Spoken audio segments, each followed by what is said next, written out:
अस्सलाम वालेकुम एवरीवन, मैं अनस असलम और आप देख रहे हैं हमारा चैनल दी पाकिस्तानी बजट गेमर। तो आज की इस वीडियो में हमने 25,000 रुपये का एक पीसी बिल्ड करना है। तो क्योंकि लॉकडाउन की वजह से प्राइसेस बहुत ज़्यादा हाई हो गई हैं, तो अगर आपने मेरी पिछली वीडियो देखी है तो उसमें और इसमें स्पेसिफिकेशंस का कुछ फ़र्क मिलेगा आपको, जस्ट बिकॉज उसके प्राइसेस बहुत ज़्यादा हाई हो गई हैं। और इसके बाद जो मैं ये वाला बिल्ड करने वाला हूँ, ये बिल्ड भी अपने इस बजट के लिहाज से बेस्ट बिल्ड होने वाला है और लॉकडाउन में आपको ये सारी चीज़ें मिल भी जाएंगी। मेक श्योर कि आप हर चीज़ को इसी प्राइस रेंज में ही बाय करें।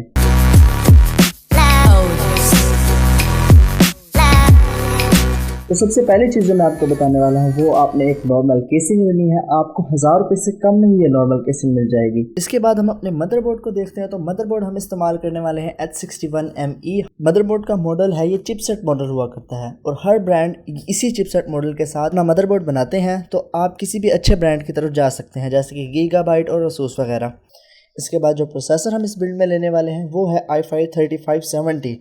i5 थर्ड जनरेशन का ये i5 है। आपको इजीली 5500 रुपये का मिल जाएगा। 3470 3570, तो मैं आपको प्रेफर करूंगा कि 3570 लें, क्योंकि सेम प्राइस में आपको ये अच्छी परफॉर्मेंस प्रोवाइड कर देगा। इसके बाद हम रैम्स के वाले से बात कर लेते हैं। तो मैं यहाँ पर इस्तेमाल करने वाला हूँ 1600 मेगाहर्ट्ज़ की रैम। हाइपर फ्यूरी की ले लें या कोई भी ब्रांड आप ले लें, हीट सिंक वाली ले लें। अगर आप 1600 मेगाहर्ट्ज़ तक की रैम को इस्तेमाल करते हैं तो आपकी कॉस्ट 4GB की सिंगल स्टिक आपको पड़ेगी 2000 रुपये की, और इसी तरह 8GB पड़ जाएगी आपको 4000 रुपये की।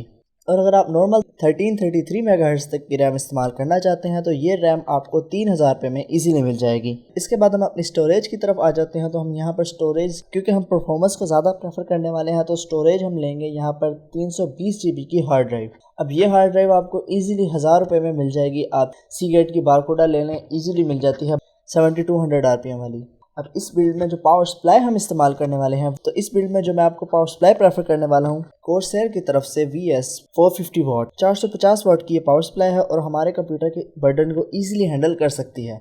अब हम बात करते हैं अपने मेन कंपोनेंट की, हमारे ग्राफिक्स कार्ड की। तो जो ग्राफिक्स कार्ड हम इस बिल्ड में इस्तेमाल करने वाले हैं वो दो हैं, AMD की तरफ से और NVIDIA की तरफ से। जो AMD का ग्राफिक्स कार्ड मैं आपको बताने वाला हूँ वो है GTX 1660।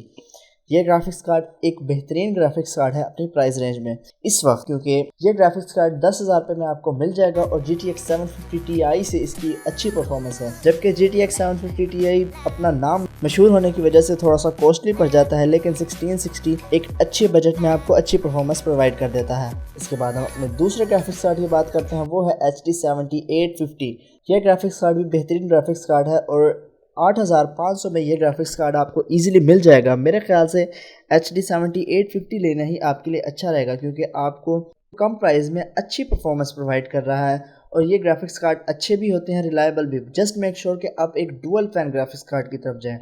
अगर आप एक सिंगल फैन ग्राफिक्स कार्ड की तरफ जाते हैं तो उसकी परफॉर्मेंस शायद कम हो, क्योंकि single fan graphics card heat को भी अच्छी तरह मैनेज नहीं कर पाते और उनकी परफॉर्मेंस भी कम होती है। सफ़ायर का कोई मॉडल देख लें डुअल फैन वाला, अगर आपको मिलता है तो मेक श्योर कि आप वही वाला लें। GTX 1660 Ti से आपको कम में भी पड़ जाएगा और अच्छी परफॉर्मेंस भी मिल जाएगी। और वीडियो के एंड में मैं आपको बताना चाहूँगा, अगर आपको किसी किस्म की प्रॉब्लम हो रही है तो आप मुझे इंस्टाग्राम पर बात कर सकते हैं, और अगर मुझसे हेल्प हो सकी तो मैं आपकी ज़रूर मदद करूँगा। और ये कंप्यूटर लॉकडाउन के वक्त ईजिली आपको मिल भी जाएगा। तो उम्मीद करता हूँ आपको ये वीडियो अच्छी लगी होगी। अगर आपको ये वीडियो अच्छी लगी है तो इस वीडियो को लाइक करें, हमारे चैनल को सब्सक्राइब करें और इस वीडियो को शेयर करना मत भूलें।